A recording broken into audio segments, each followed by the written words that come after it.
The email arrived on a Friday afternoon with the subject line, Family Meeting Decision. I didn't need to open it to know something was wrong. My name is Harold Jensen. I'm 67 years old, a retired hydrologist from Portland, Oregon. For 43 years, I studied river systems, flood patterns, and watershed management. 6 months ago, I finally bought my dream property, a small cottage on the Willamette River, just south of Salem. 1,000 square feet of solitude, with a private dock and a view that made my heart settle every time I saw it. I opened the email. Harold, the family has discussed your situation, and we've decided the Riverside house makes more sense for us. Jennifer and I need space for the kids, and you're just one person. We're moving in next weekend. Please clear out your personal items by Thursday. The apartment in Portland will be perfect for you. Trevor, my son-in-law. Married to my daughter Jennifer for 7 years, father to my 2 grandchildren, and apparently now the decision-maker for my life. I read it twice. No question mark. No, what do you think? No acknowledgement that this was my property, purchased with my retirement savings, titled solely in my name. Just an announcement. A done deal. I walked down to the river and stood on the dock I'd repaired myself. The Willamette moved past, steady and patient, carrying its secrets downstream. Ducks paddled near the bank. A great blue heron stood motionless in the shallows. 43 years studying rivers had taught me one essential truth. Water doesn't care about your plans. It follows its own patterns, its own schedules, its own rules. You either understand and respect that, or you suffer the consequences. Trevor was about to get a comprehensive education in river ecology. I made my first call to my former colleague, Dr. Patricia Morrison, who still worked for the U.S. Geological Survey. Pat, I need current data on Willamette River flow rates and the weather forecast for the next 10 days. Planning a study. Planning an educational demonstration. That sounds ominous, Harold. Just thorough. The data was perfect. A weather system was moving in from the Pacific. Rain was forecast for the next week, heavy at times. The river was already running higher than normal due to late-season snowmelt. The combination would push water levels significantly higher. Not flood stage. Nothing dangerous. Just high enough to make life uncomfortable for people who didn't understand river dynamics. My second call went to my neighbor, Bill Crawford, who ran a fishing charter service. Bill, you still guiding for spring Chinook salmon at night? Best fishing's between 11 p.m. and 4 a.m. right now. Fish are running strong. How would you feel about concentrating your charters right off my dock for the next week? You got problems with poachers? I have problems with people who think river living is like a postcard. Thought some authentic atmosphere might educate them. Bill laughed. I can definitely arrange that. The eddy by your dock is prime holding water anyway. My third call was to my friend Tom, who managed a nearby wildlife refuge. Tom, you still have those recordings of coyotes, great-horned owls, and barred owls? Hours of them. Also have river sounds, bullfrog choruses, and beaver activity if you're interested. I'm very interested. Can I borrow your portable speaker system? Harold, what exactly are you planning? A comprehensive lesson in riparian ecosystem dynamics. Jennifer called that evening. Dad, did you get Trevor's email? I did. So you understand the situation? We really need that house. The kids are sharing a bedroom in our rental. Trevor's working from home now. We're cramped. Jennifer, I bought that house 6 months ago. It's mine. I know, but you're alone. You don't need that much space. We're a family of 4.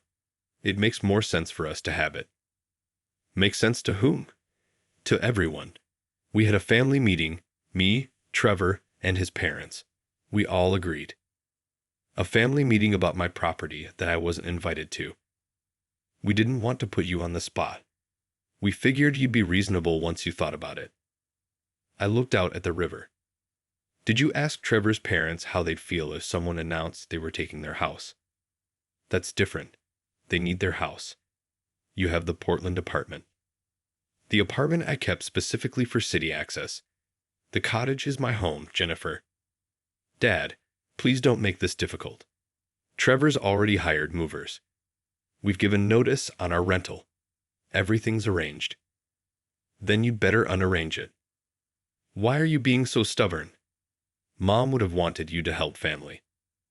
My late wife, Anne, had been gone 5 years. Using her memory as leverage was a new low. Your mother would have wanted you to respect boundaries and make your own way in the world, not take what isn't yours. Fine, be selfish. We're moving in on Saturday, whether you're there or not. She hung up. I spent the weekend preparing. Not leaving, preparing. First, I reviewed the property's water level markers. I'd installed them myself, measuring points that tracked river height relative to the dock and the yard. Current level, 6.2 feet. With the incoming rain and upstream snowmelt, I estimated we'd hit 8.5 feet by midweek. Still below the flood stage of 10 feet, but high enough to make the yard unusable and the dock partially submerged. Second, I checked the mosquito population around the property. The cottage sat adjacent to a wetland area that connected to the river. Perfect breeding habitat. The recent warm weather had accelerated their life cycle. By the weekend, with rain creating additional standing water, the population would explode. Third, I set up Tom's wildlife speakers in strategic locations around the property, hidden in trees, positioned near windows, all connected to a central timer system. I programmed a rotation of sounds: coyotes at dusk, owls throughout the night, bullfrogs in the early morning, and beaver activity after midnight. All natural sounds, all species that actually lived in this ecosystem, just amplified for educational purposes. Fourth, I contacted every fishing guide who worked this section of the river and mentioned that the spring Chinook run was concentrating near my property. Word spread quickly in the fishing community. Friday evening, I moved my essential belongings to the Portland apartment, family photos, important documents, my research library. I left everything else, including comprehensive information binders I'd prepared about river living. Saturday morning, Trevor's truck and a U-Haul arrived at 9 a.m. I was sitting on the dock, coffee in hand, watching the river roll past. Trevor got out first, followed by Jennifer and their kids, Emma, 6, and Lucas, 4. Trevor's parents, Donald and Marcia, pulled up in a second vehicle. Harold, you're still here. Trevor looked annoyed. It's my house. Where else would I be? We agreed you'd clear out. This is awkward. No, you announced you were taking my house. I never agreed to anything. Donald stepped forward. Now, Harold, let's be reasonable. Jennifer and Trevor need space for the family. You're just one person. It makes sense for them to use the house. Donald, how would you feel if I announced I was moving into your house in Lake Oswego? That's completely different. We live there. And I live here. Marcia joined in. Harold, this stubbornness is unbecoming. We're family. Family shares. Family asks. Family respects ownership. Family doesn't send emails announcing they're taking your property. Trevor opened the back of the U-Haul. Look, we don't have time for this debate. We're here, we're moving in. You can either help or get out of the way. The kids ran toward the river immediately. Stop. I called out sharply. Do not go near that water without an adult who understands river safety. It's just a river, Harold, Trevor said dismissively. Kids play in rivers all the time. Kids drown in rivers all the time, too. The current is deceptive. The depth changes dramatically. The bottom is unstable. There are submerged logs, sudden drop-offs, and the water temperature is 54 degrees even in summer. Jennifer grabbed both children. Stay away from the water for now. I watched as they unloaded furniture, a California king bed that barely fit through the bedroom door, a sectional sofa that overwhelmed the living room, a 70-inch television that looked absurd against the knotty pine walls. Trevor, this cottage is 1,000 square feet. Built in 1982 as a fishing cabin. It wasn't designed for a family of 4 plus extended family visiting. We'll make it work, Trevor grunted, struggling with the sofa. By noon, they'd crammed an entire household's worth of furniture into a space designed for weekend retreats. The place looked like a furniture warehouse. Donald was examining the property. The yard's pretty soggy. Is there a drainage problem? No drainage problem. The river's running high, seasonal pattern. How high does it get? Depends on rainfall and snowmelt. Could be quite high this week. Should we be concerned? Only if you don't understand river dynamics. There's an information binder on the kitchen counter with everything you need to know. Marcia found the binder, a blue 3-ring binder labeled Willamette River Cottage, Essential Information. She flipped through it dismissively. This is excessive, Harold. We don't need a manual to live in a house. You need a manual to live on a river. Section 3 covers water level patterns. Section 5 covers wildlife. Section 7 covers seasonal conditions. Section 9 covers safety protocols. We'll figure it out as we go, Trevor said. Suit yourself.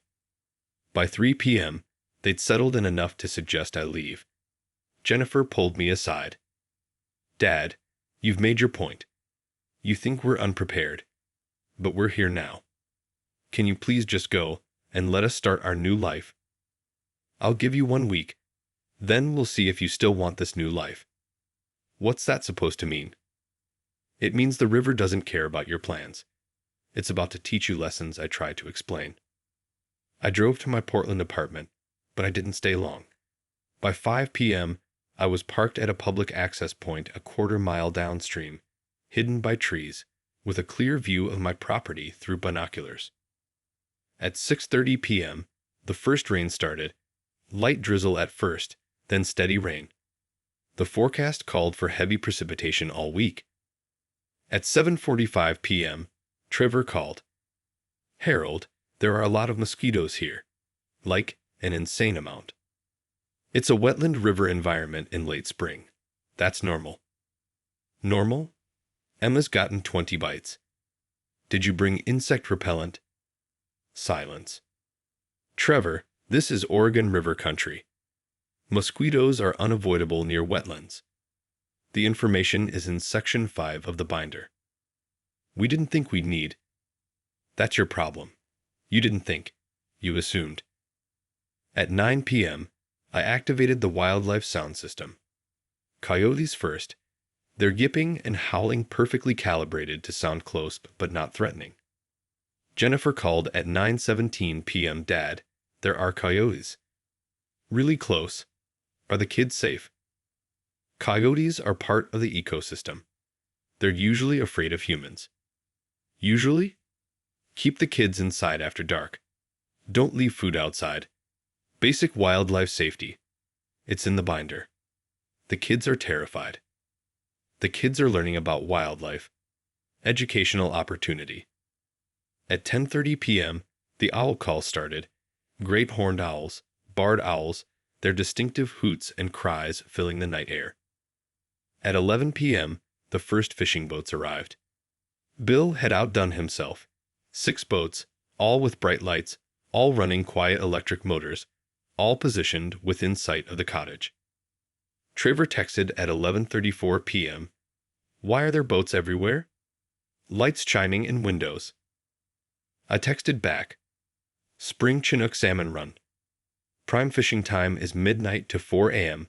This is one of the best spots on the river. At NIDNIGHT. Fish don't follow human schedules. Serious anglers fish when the fish are biting. At 1:15 a.m., Lucas started crying.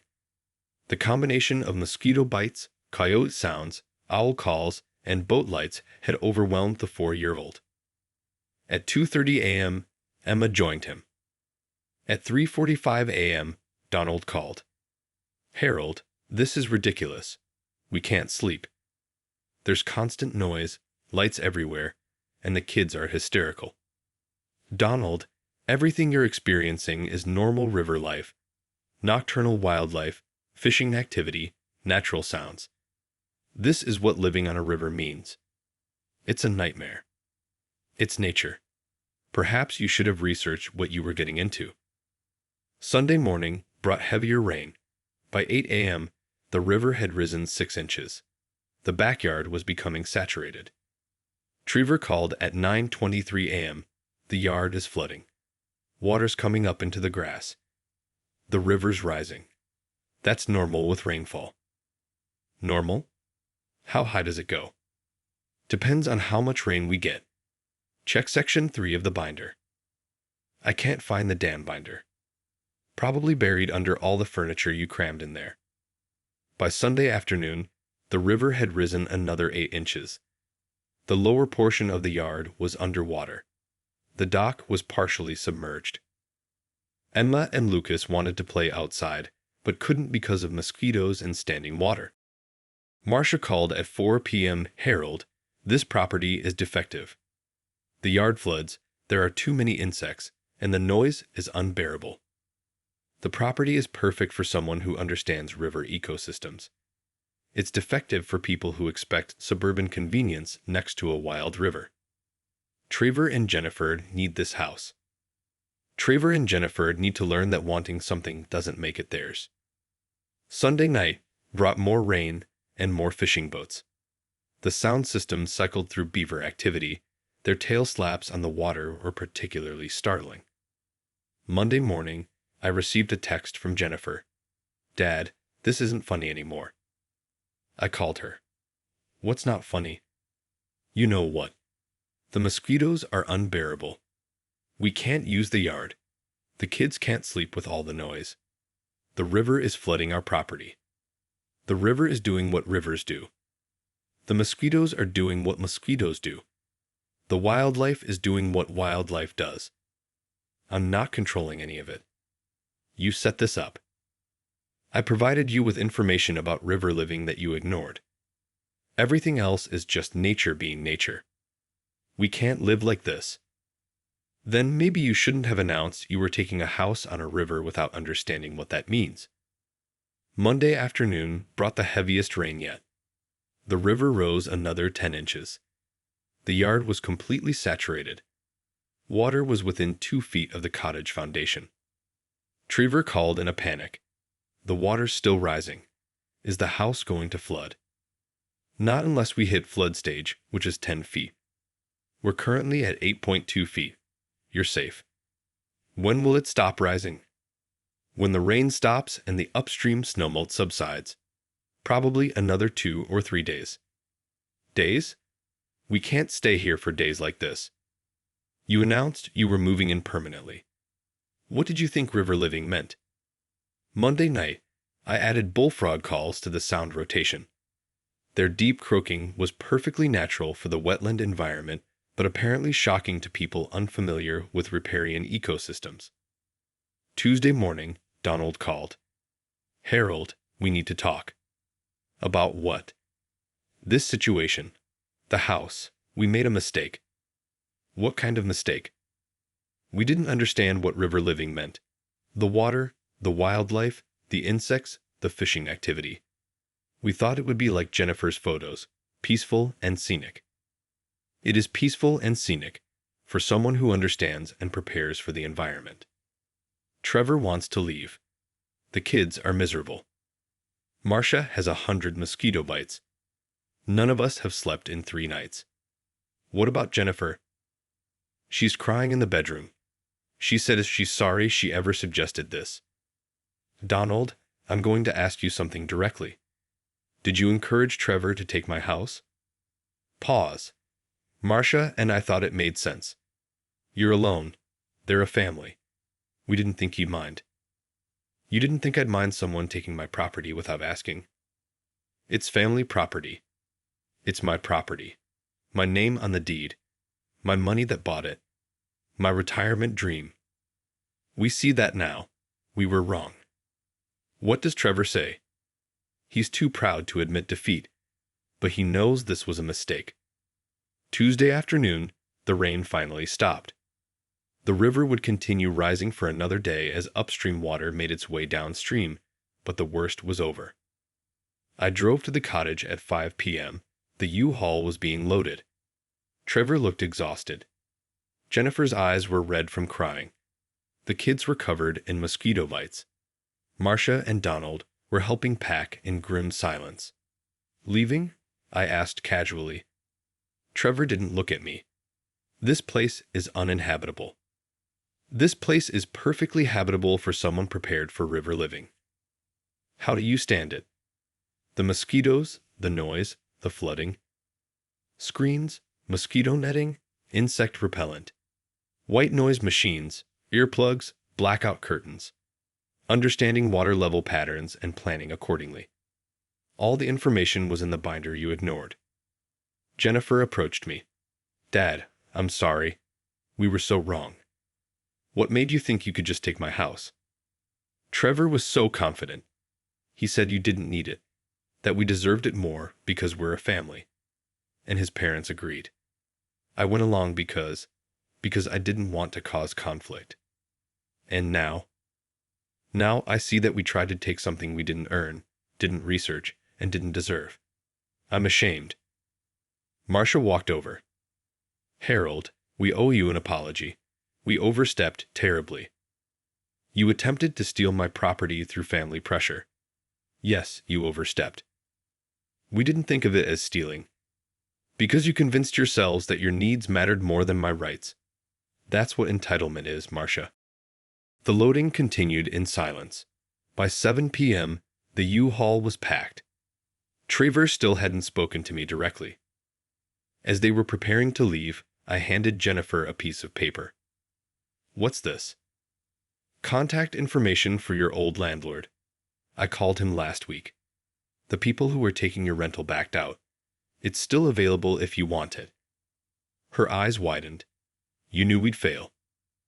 "I knew you were unprepared. I hoped you'd learn before making a bigger mistake. You could have just told us it would be hard." "I tried. You ignored me. Some lessons have to be experienced." Trevor finally spoke. "You planned this whole thing, the boats, the sounds, all of it.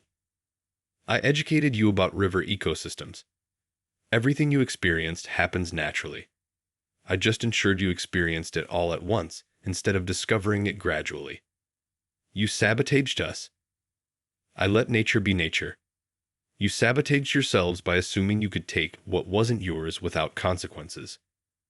They drove away at 7:45 p.m., the U-Haul followed by both vehicles, carrying a family that had learned expensive lessons about assumption and entitlement. I walked through the cottage. They'd left behind the furniture that didn't fit back in the truck. I'd deal with it later. I went down to the dock, still partially underwater but passable. I sat in my chair and watched the river flow past, swollen and powerful from days of rain. A great blue heron landed nearby, beginning its evening hunt. The coyotes would start calling soon. The owls would follow. The fishing boats would arrive around 11 p.m. All of it natural. All of it predictable. All of it part of the ecosystem I'd spent 43 years studying. And all of it perfectly suited to teach people who thought they could take what they wanted without understanding what they were taking. Wednesday morning, the river began receding. I removed the speaker system, packed it carefully, and returned it to Tom. "Did your educational demonstration work?" Tom asked. "They left after 4 days." 4 days? Must have been some demonstration. Nature's a thorough teacher when you let her work. I called Bill to thank him for coordinating the fishing boats. "Happy to help, Harold." Word got around about the Chinook concentration. We had boats lined up wanting to fish that spot. Did anyone catch anything? Best fishing of the season. Your property sits right over a major holding area. You could probably charge for guide access. Maybe someday. For now, I just want it back to myself. Jennifer called that afternoon. "Dad, we took the old rental. Same cramped duplex we had before. I'm glad you found a place." Trevor barely speaks to me, blames me for talking him into this. Did you talk him into it? No, it was his idea. But I went along, and now he's rewriting history. What are you going to do? I don't know. Our marriage wasn't great before this. Now it's worse. Jennifer, can I ask you something? When did you stop advocating for yourself? Long silence. I don't know. Somewhere along the way, it was easier to agree than to argue. Trevor has strong opinions. His parents have strong opinions. I just folded. Your mother never folded. She had strong opinions too, and she never hesitated to voice them. I'm not mom. No, but you're her daughter. You inherited her strength, even if you've forgotten how to use it. We talked for an hour, really talked, about her marriage, her choices, her future. Can I bring the kids to visit sometime? She asked. Learn about the river properly. I want them to understand it's not scary, just different. I'd like that very much. 2 weeks later, Jennifer brought Emma and Lucas for a weekend. Just them. Trevor was too busy, which everyone understood meant he was too embarrassed. I taught the kids about river safety, how to read current patterns, where the deep channels ran, what to do if they fell in, and the difference between dangerous wildlife and harmless species. Grandpa, why did the water get so high? Emma asked. Because it rained a lot, and snow melted upstream. All that water flows into the river, making it rise. Is that bad? Not bad, just natural. Rivers rise and fall with seasons and weather. If you understand the pattern, you can prepare for it. We watched the fishing boats from the dock. I explained why night fishing worked, how the fish behaved, and what the anglers were doing. When Daddy was here, he said the boats were invading our privacy, Lucas said. The boats are using a public river to fish in productive areas. They have every right to be here. Daddy said a lot of things were attacking us. Jennifer looked embarrassed. He was scared and didn't understand what was happening. Fear comes from ignorance, I said. Education removes fear. On Sunday, as they were leaving, Emma hugged me. I like the river now, Grandpa. It's not scary when you explain things. Most things aren't scary when you understand them. After they left, I stood on my dock watching the river. The water had returned to normal levels.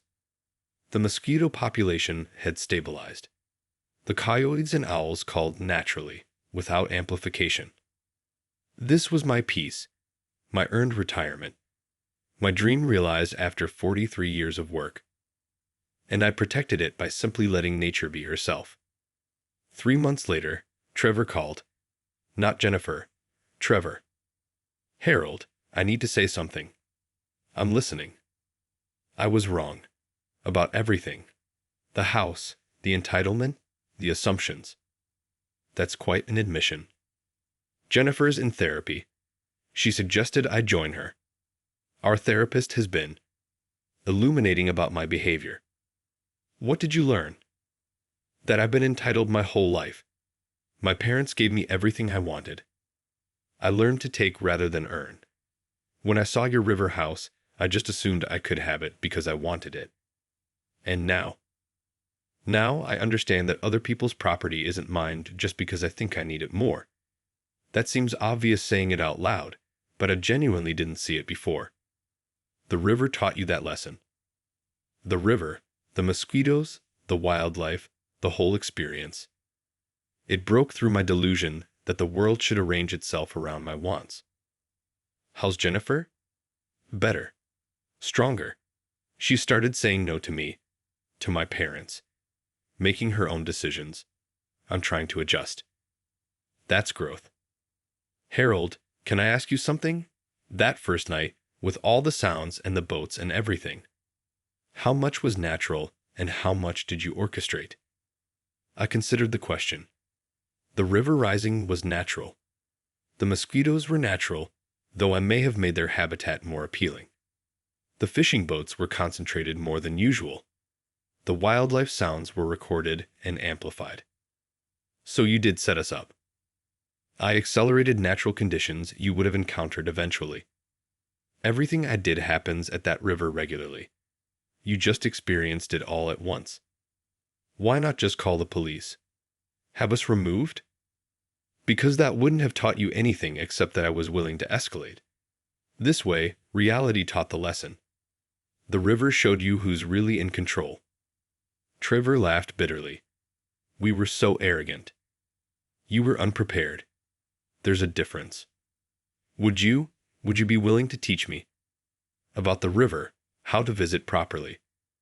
You want to come back? Not to take it, but to learn, to understand what I should have understood the first time. 6 months after the failed takeover, Trevor and his family came to visit, this time with permission, preparation, and realistic expectations. I taught Trevor about river dynamics, about reading water levels, about understanding the ecosystem rather than fighting it. I spent 4 days hating this place, he said, while we fished from the dock. Now I see it's beautiful. I was just too ignorant and angry to notice. Most people miss beauty when they're focused on control. I tried to control nature. That's insane. Humans do it constantly, usually with the same results you got. We caught 3 salmon that morning. Trevor cleaned them himself, learning the proper technique. No rushing, no shortcuts. That evening, sitting on the porch as the sun set over the river, Trevor said something unexpected. Thank you for not just giving in. What do you mean? You could have let me take the house. Let me fail over months while I destroyed your peace and your dream. Instead, you forced me to face reality immediately. Some lessons need to be sharp and quick. Jennifer's therapist said the same thing, that the people who love us sometimes have to let us hit walls instead of cushioning the impact. A heron landed in the shallows, beginning its evening hunt. We watched in comfortable silence. I come here to remember my place in the order of things, I said eventually. The river was here long before me, and will be here long after. My wants don't change its course. That's what you were trying to teach me. That's what the river taught you. I just removed the barriers preventing the lesson. A year after Trevor's attempted takeover, I sat on my dock on a September evening, watching the river run low and clear in the late summer drought. The air was crisp, the mosquitoes gone, the fishing boats occasional rather than constant. My phone buzzed with a photo from Jennifer, Emma holding a trout, beaming with pride. The text read, "Caught at the lake near our rental cabin." She remembered everything you taught her. They'd rented a cabin in the Cascades for a week. Trevor had researched the property, checked local regulations, brought proper equipment, and set realistic expectations. Growth. The cottage behind me was exactly as I wanted it. Simple, peaceful, embedded in the river's rhythm. The heron visited daily. The owls called naturally. The river rose and fell with the seasons. This was what I'd earned, what I'd protected, what I'd refused to surrender to entitlement. Nature had been my ally in that protection, not through malice or revenge, but through simple, honest education about how ecosystems actually work. Trevor had wanted to take my house. Instead, he'd learned that you can't take what you don't understand, that assumptions have consequences, and that nature doesn't negotiate. Those were valuable lessons, worth more than any property. The river flowed on, patient and eternal, teaching its lessons to anyone willing to listen. I'd listened my whole career, built my retirement around those lessons, and I'd used them to protect what mattered. The river doesn't care about your plans. It doesn't rearrange itself around human wants. It simply is, following patterns older than civilization. And sometimes, that's exactly the lesson people need to learn.